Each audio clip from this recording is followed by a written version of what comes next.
Ya, jadi gini guys, dari kesimpulan semua mereka itu mempunyai titik kenyamanan ketika kita muncak mendaki gitu ya kan semua. Tapi yang jadi pertanyaannya, ada hubungan apa sih gitu? Kita manusia ada kenyamanan di gunung. Kalau misalkan berbicara gunung pasti berbicara tentang alam gitu kan. Itu yang paling identik. Berarti ada hubungan nih manusia sama alam. Apa nih ini? Hubungan manusia sama alam sehingga menimbulkan kenyamanan gitu. Nah, itu pasti sering banyak yang terlupakan, bahkan sampai eh, nggak tahu lah gitu hubungan apa sih kita selaku manusia dengan alam sehingga alam memberikan kita ketenangan gitu. Nah ini sih yang harus kita bongkar gitu kan, ada apa sih gitu. Habiskan. Gimana nih dari kalian semua nih, ada hubungan apa gitu? Ya jelas hubungannya sangat erat lah dengan manusia dengan alam. Identik sama Ya, gunung gitu kan? Iya. Itu sangat jelas erat lah hubungannya sama Ya. manusia dan alam. Ya, Karena kan alam diciptakan itu sebagai fasilitas ya, manusia kan, Ya, ya. yaitu sebagai fasilitas manusia. Dan fasilitas ini yang mungkin ini adalah sebuah amanah kan? ya, ya. Sebuah amanah dari Allah yang mana ini diamanahkan kepada manusia, alam, termasuk kan diri kita juga sebenarnya kan, termasuk diri, terus fasilitas-fasilitas yang lain kan, termasuk harta, waktu, itu juga sama kan amanah. Ya, Dan kalau tadi berhubungan dengan alam sama, alam juga adalah fasilitas dari Allah yang mana fasilitas ini ya harus digunakan sebaik-baiknya. ya. Untuk apa? Untuk menunjang apa? Tugas kita sebagai manusia. Ya.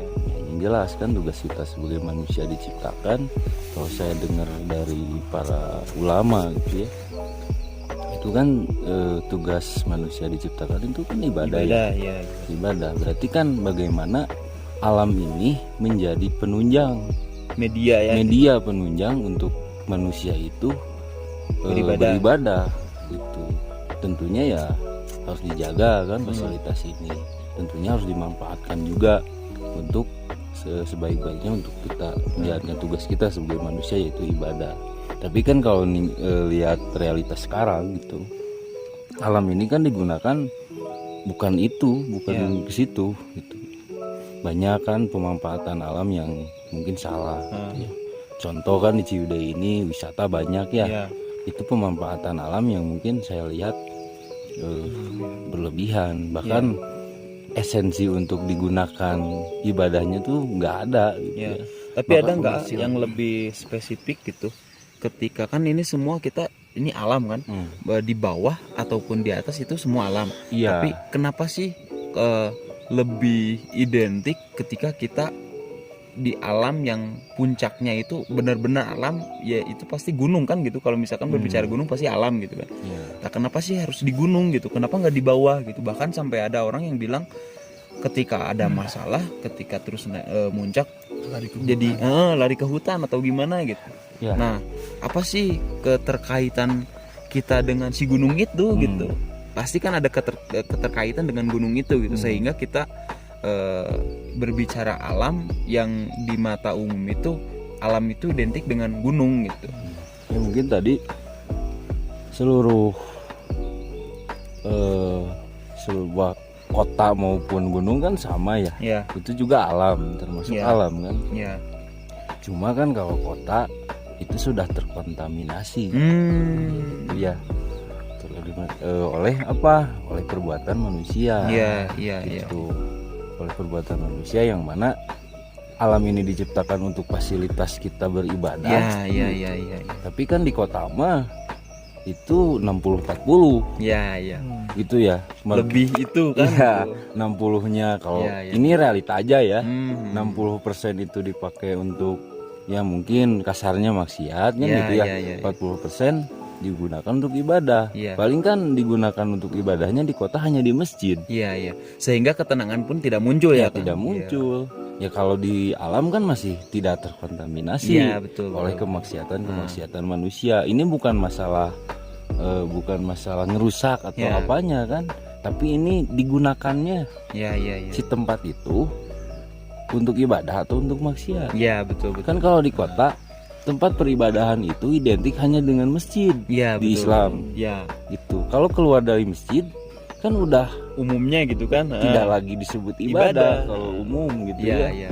Jadi contoh gini aja, Muslim, wanita Muslim yang pakaiannya rok mini ya, Iya. maaf rok mini gitu, hot pants. Tuh. Di luar mah dia pakai rok mini, Iya, iya. tapi pas ketika ke masjid dia tertutup gitu. Iya, tertutup. Bahkan- Seolah-olah kita menutup aurat itu hanya untuk di masjid gitu Iya, ya kan. seolah-olah kan alam itu yang harus dipakai ibadah itu hanya di masjid kalau di kota. Iya, iya, iya. Gitu. Iya. Jadi ya tadi 60-40% di kota mah Banyak banyak terkontaminasinya ya, ya. tadi kemaksiatan ya mungkin bukan ngejudge ya, bukan, cuma realitanya seperti Iya. itu yang saya pahami gitu. Iya. Sehingga tadi kenapa gunung disebutnya tadi keterkaitannya Iya. bisa bikin tenang karena ya belum ada kontaminasi dari Walaupun ada beberapa ya belum ada kemaksiatan Iya. berlebih lah Kang ya. yang berlebih gitu Iya. di gunung mah masih kena asri lah gitu. Iya, Bukan lebih bukan tadi lah, bukan perusakan apanya gitu, tapi ini digunakan tidaknya fasilitas alam ini untuk ibadah atau untuk maksiat. Oh iya, gitu. iya. Contoh di Ciwidey aja kan, Cimanggu, Kawah Putih kan kalau lihat luar biasa itu Luar kan biasa. pasir gitu ya. Ya mungkin di belakang ada dipakai maksiat juga kan. Iya. Sehingga nggak tenang juga kalau Kawah Putih ke sana Nggak betah. sebenarnya nggak betah sebenarnya. Iya. Kurang tahu. Kurang betah walaupun indah sebenarnya. Iya. Ya mungkin itu. Next, Agilang gimana? Nah, ini nih. Eh, menyambungkan dari Kang Ramdan tadi, kenapa di kota sama di gunung beda si ketenangannya.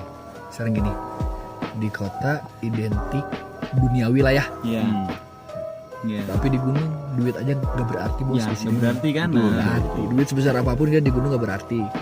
Cuman kenapa gunung ketenangan tadi ya udah dijawab lah sama Kang Ramdan, karena di kota itu karena kemaksiatan ya kita juga nggak bisa menyalahkan Iya. yang melakukan pelaku maksiat. Cuman sebetulnya lebih ke tugas kita yang mengingatkan. Ya, setidaknya kalau mengingatkan atau menegur tidak bisa, ya kita doakan aja lah, karena itu kan selama-lamanya iman Kang ya. Iya. Itu karena doa itu selama-lamanya iman. Cuman kenapa di gunung lebih tenang? Ya, karena kata Allah juga kan, bumi Allah teh luas gitu, bukan cuma sekedar di bawah. Coba explore lah gitu. Iya. Sekarang yang anak kota pun pas semenjak ada film 5 cm itu mulai menjadi habits lah naik gunung gitu. Yang gak punya kapasitas ilmu mountaineering pun bisa naik gitu kan. Bisa naik. Cuman ya itu esensinya nggak dapet. Mereka hanya mencapai top puncaknya aja, cuman esensinya nggak ada. Oh iya, iya, iya. Mereka buang sampah di mana aja, ya nggak menjaga lah. Iya. Bukan berarti gunung ketika kita buang sampah ketika itu nggak marah, kan? Bukan berarti gunung itu gunung iya gitu kan, sampah di mana-mana ge bae ada moal ieu. Buktinya sekarang gimana gunung? Marah kan? Marah kan? Semeru gimana sekarang? Ya, Merapi sampai sekarang ditutup. Kenapa? Kalau bukan karena ulah manusia, Iya. ya kan? Nah, gitu. Jadi lebih ke esensinya kenapa kita naik gunung itu harus ya selalu lah ya. Masalah di bawah naik atas melengit lah gitu, hilang. Kenapa hilang ya?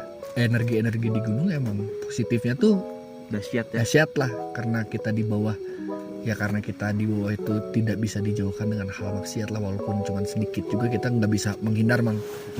Dia akan bisa menghindar. Maksiat itu kan banyaknya di Numata wae lah. Contoh di Numata gitu kan. Di Numata pun. Sekarang di sini di atas gunung, ketika kita di bawah sibuk dengan lihat IG kan sok tiba-tiba muncul kan gitunya nu seksi-seksi. Tapi kan di gunung aya sinyal tuh. Nggak ada. Nggak ada kan. Lebih murni berarti kan ya. Iya. ya itu karena ini belum terkontaminasi. Bukan saya menyebutkan bahwa di gunung tidak ada pelaku maksiat, tapi ada oknum-oknumnya juga kan, banyak gitu. Tapi setidaknya tidak lebih banyak daripada di kota gitu. Ya itu alasan saya kenapa lebih memilih gunung untuk tempat pelarian ya. Itu karena di kota terlalu mumet, terlalu banyak dunia tipu-tipu lah ya makanya. Terlalu banyak dunia tipu-tipu lah. Dunia ketar-ketir. Ya kenapa di gunung ya? Enaknya gini sekarang. HP ada, jarang main HP. Di bawah mah ngobrol masih kena kieu TKB. Bahkan maksiat juga masih di under gitu kan. Dan maksiat pun ketika kita di bawah tuh dijemput. Iya, dijemput. Maksiat tuh dijemput Walaupun di rumah gitu kan. di rumah. Akhirnya ibaratkan dia di gunung mah. Muka micet dak hoream budak dari kahanap bener teh. Bener teh bos. Jauh Jauh. Oh bener. Bahaya. Jauh. Ari di kota makan ketika aduh micet ya. Berapa deh kan gitu langsung gas. Gas. Iya. Oh, Di gunung mah kudu turun lah bang capek. Nah, kenapa di gunung lebih gitunya? Udah dijelasin sama Kang Ramdan ya. Iya, karena gunung belum terlalu terkontaminasi gitu. Walaupun ada beberapa oknum yang melakukan maksiat di sini, cuman tidak terlalu banyak lah gitu. Itu aja dari saya mah. Nah, iya. Tunggu dahulu biasa jawabannya. Pendapat. Tong nepikeun ngomong geus dijawab geus sedior. Jawaban. Jawaban. Ya, kudu ngomong. ya gitu. Bedana di gunung aja di kota mah nya. Terkadang hanya alam anu menerima orang bener-bener mah. Sebenarnya masalah dapat udah wae gitu. itu sebenarnya masalah di kota teh orang-orang kene nu harus memecahkan teh. Iya. Oh, betul. Karena so kadang-kadang kan kita datang curhat ke tempat yang aneh-aneh. Oh, curhat, Jika cerita gitu. bercerita jika anu we mere solusi Bitu enggak? padahal mah wadul panan gitu atau Dunia tipu-tipu dunia tipu-tipu teh kan kalau kita balik ke alam mah ya, pikiran kita jernih. Orang ingatkan maha kawasa pananya. Bener teh. Jadi sebenarnya masalah itu teh di orang-orang kene gitu. Ya tuh urang pikiran ka ketar-ketirna kieu teh ieu teh bati di kota. Ya segitulah tuh saya mah. Ya kan di Kang Ali gimana Kang Ali? Yang alam yang menerima lah. Terus Dokumen. Kang Ali tiris. Aduh. Nah jadi gitu guys, kesimpulannya kita naik gunung itu berbagai alasan ya. Pertama ada yang bilang ketika kita naik gunung kenapa kita ada kenyamanan ya, karena mungkin di bawah sana banyak segala kemaksiatan. Bukan berarti di gunung tidak ada maksiat, cuman ada oknum-oknumnya. Terus ada keterkaitan juga kita ada kenyamanan, berarti ada hubungan ya Kang ya, karena ada hablum minal alam itu kan maksudnya. Sehingga kita ada ketertarikan, kenyamanan, ada sinkronisasi di gunung gitu, karena gunung itu identik dengan alam gitu. Ya gitulah mungkin yang dapat semua ya Kang ya. Ya hablum minallah. Jadi kita kalau misalkan di gunung hablum minal alam kita dapat gitu, karena kita di sini di alam gitu kan, karena alam identik dengan gunung, identiknya dengan alam gitu. Terus hablum minannasnya kita dapat juga, bisa bersilaturahmi dengan orang yang baru gitu. Terus hablum minallahnya ya insya Allah lah itu mah gitu kan. Nah mungkin itulah gitu kesan pesan dari kita semua yang bisa disampaikan, berbagi juga buat kalian. Tadi makan juga subuh ya Kang ya, jam 3. Tadi makan juga jam 3 karena kita datang ke sini jam 1 malam, sehingga kita masak-masak dulu, makan jam 3. Terus nungguin subuh, udah subuh, yang lain pada tidur. Kita di sini 9 orang sebetulnya, cuma yang direkam ada 4 orang, ada 5 orang, yang satu lagi kameramen, yang 2 lagi 3 lagi tiduran gitu. Butuh istirahat lah, ketar-ketir banget gitu. Mungkin sekian dari kita. Assalamualaikum warahmatullahi wabarakatuh. Jangan lupa like, comment, dan subscribe. Nih bisa aya nu hayang apal ketar-ketir komen gitu. Ketar-ketir bisa. Oh iya, nanti untuk jadwal selanjutnya mungkin kita akan bersilaturahmi, berdiskusi lagi di tempat yang berbeda, di gunung yang berbeda juga bisa. Tapi kita schedule ke camping ya Kang ya. Nah, camping yang belum ditentuin campingnya di mana. Jadi kita ada program dulunya. Awalnya 1 minggu sekali, cuma sekarang dirubah jadi seminggu camping, seminggu nanjak gitu. Ya mungkin buat kalian yang mau ikut, ayo silahkan. Buat program bulanannya juga ada. Instagramnya ada Mang? Ada Tapak Diri Adventure nih di sini. Di sini nih, di sini. Di sini di follow aja, nanti info-infonya ada di situ. Mungkin sekian dari kami. Wassalamualaikum warahmatullahi wabarakatuh.